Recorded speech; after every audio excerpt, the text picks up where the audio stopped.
Far away in the deep south of Texas, where 't roses is yeller, I'm told, there's a family that's fast become legend, like legends of Arthur of old.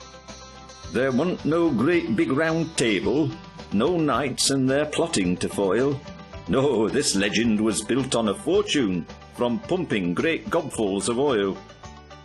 Now, father was not unbecoming, a pilot of jets he became, and when he'd left Air Force for civis, he sought not just fortune, but fame.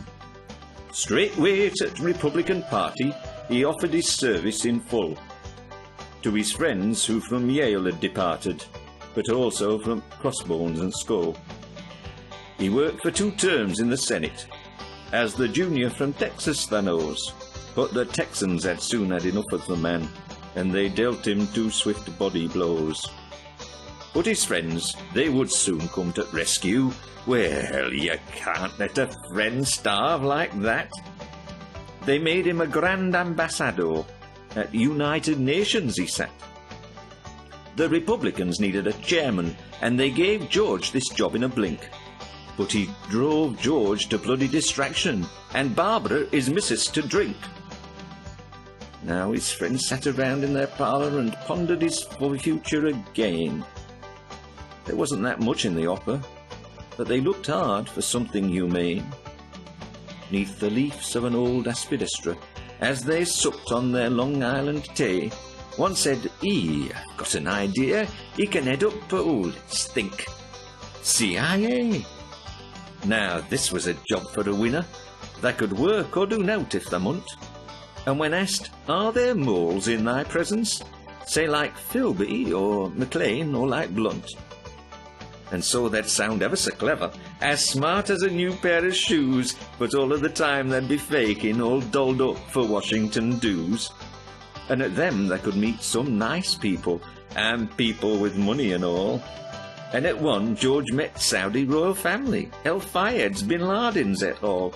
Now, this was a boon for the Bushes, 'cause although they had money to spare, they needed some help just to cover the losses of one single heir. As is often the case in dynasties, the heir he was also called George, and soon, like his father before him, with Bin Laden's a friendship he'd forge. While youngster were off down in Texas, losing money in baseball and oil, his father were asked if he'd like a new job. What? Vice President? He asked. I'll be loyal. And so he went off to the hustings with an actor called Ronald, not Big Mac. And while Reagan would talk big ideas, George Bush would be watching his back. Together they talked up a frenzy, and in end the White House they'd gain. When Carter stood up and defended, Ron would say, there goes again. Now, it didn't take George long to notice that Ronnie was off less than bright. So he'd keep the ship of state floating and tell Ron all about it at night. It wasn't that Ron could do nothing. He liked chopping wood on his ranch.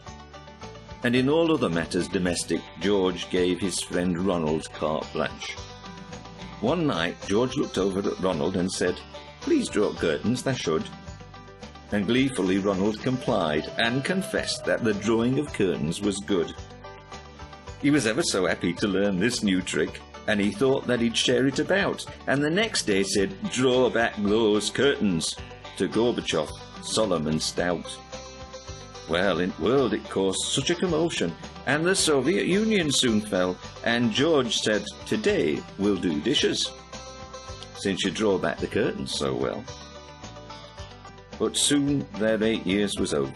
It was time for a new president, and George Bush was elected to office, and back to the White House he went. By this time he'd learned how to stand out, to stand up, be counted, not fail. And to make sure he looked the best man for the job, he chose for his partner Dan Quayle. All was peaceful, and George smelled like roses, till one day he pondered his fate, when an aging Iraqi called Saddam decided to conquer Kuwait. It put George in a terrible tizzy to see his friends treated with scorn. So he stood up and said to old Saddam, If you stay there, I'll start Desert Storm. So Cheney and Powell got together and built with impeccable speed an alliance of Muslims and Christians, and they said to Norm Schwarzkopf, "Go lead." In the face of the force set before them, the Iraqis all fled from the place, and as Schwarzkopf stood right at the doors of Baghdad, George Bush a swift change of pace. "Now listen, we don't want to harm you," he said, as he held his force back. "Go home and be good and just stay there, and I'll call off the coming attack." So the war, it was suddenly ended, and all of the forces returned. But deep in the hearts of the Bushes, a fiery desire still burned. Some say that a war is a good thing, and some that all wars are all bad. But there's one thing that all can agree on: it's hard to give up what you've had. And this was the problem that George faced, the economy all down the drain. He asked for his country's forgiveness, but they wouldn't elect him again. Now, the next years were left up to Clinton, and we'll tell about him when we've time. He had 2 good full terms before he went down. Going down isn't always a crime. So, what you may ask of George Jr. while his father was ruling on high? Well, he'd raised and he'd lost lots of money. Lots of baseball games too, I reply. Now, the games, they meant naught to his backers, but money's a different kettle. So they said, "George, if thou wants more, it's for politics." Hast thou got metal? So George became governor of Texas. He ruled with imperial ease, but he spent most of the time back in Crawford riding horses and shooting the breeze.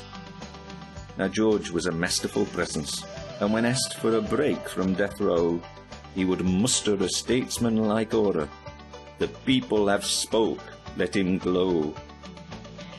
But Texas was not what George wanted. It was big, but was not big enough. Now, running the country, he liked that idea, and was sure that he had the right stuff. So he went once again to his backers and said, "If you'll help me in this, I'll make sure that you get a return on your cash. Your investment will not go amiss." His backers at first were all doubtful, 'cause they'd heard all this twaddle before. But then George pulled out of his pocket the imminent prospect of war. At this, they all gushed with excitement. "Oh, bullets and missiles and tanks! We'll build 'em and you can deploy 'em. You'll forever be hearing our thanks."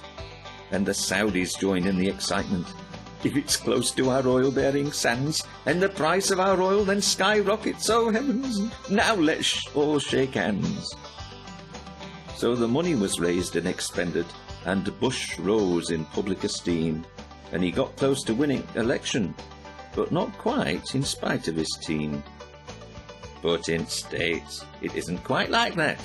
Democracy's good, that's the truth. But Supreme Court can always appoint you if you don't get your way in the booth. So George Jr. was duly appointed, the master of all he surveyed. And though many a chat was well hung on the day, his inaugural was never delayed. 9 months he spent plotting and planning an attack on his father's old foe, all accomplished in dark rooms in secret, so never a voter would know. But still he took time for the children, and visited schools when he could. On a trip to a Florida daycare, he read stories as presidents should. Now, he was challenged while reading a primer, and as Jack was climbing the hill, George, approached by an aide from the corner, became suddenly silent and still. Then he quickly returned to his reading, but departing from mind and from text, he was heard in a grave, heavy whisper to mutter, "Ooh, I am vexed." As it turns out, his old friend Bin Laden had dealt him a terrible blow, and thousands of innocent voters had paid with their lives, don't you know. Recovering his steely-eyed posture, the president, calm as before, looked straight in the lens of the camera and said, "On terror we'll now have a war." And then he remembered Bin Laden, and his family at large on his shores. He sent them all packing on airplanes and said to the Saudis, "They're yours." He built up a force, quite a big one, and sent it to Afghanistan to root out bin Laden's endeavours, not to mention the cruel Taliban. It didn't take long till they'd landed and taken control of the place, and when they did, George was so happy. He had a big grin on his face. And the folks back at home were delighted, 'cause vengeance belonged to the brave. They'd forgotten Osama bin Laden was still lurking in some Afghan cave. Still, this was not bad for George Jr. He'd return to his primary campaign and refocus his country's attention on Iraq and on Saddam Hussein. "It's a matter of world domination," he said, as he grinned and looked slightly insane. "It's weapons of worldly destruction that he's hiding, that Saddam Hussein." He said as the world it would rue it if all countries didn't stand with him fair, but he can't have been all that convincing, 'cause the only one standing was Blair. So the two of them went into battle. Now, when I say them, well, you know, it was more like their soldiers and sailors and airmen and like had to go. So now here we are 2 years later, years of death and of strife and of war, years when many a bond has been broken twixt the staunchest of allies of yore. An election is soon in the offing. Will Bush be around one more term? Or if there's a twerm in the nation, will that twerm suddenly turn? There are many who say he's gone too far, it's time to demilitarize. There are some folks who want to go further, they want to demilitarize. Let us not wallow in pity for a nation as big and as free, but let us thank God that a bush never has, and will never, grow into a tree.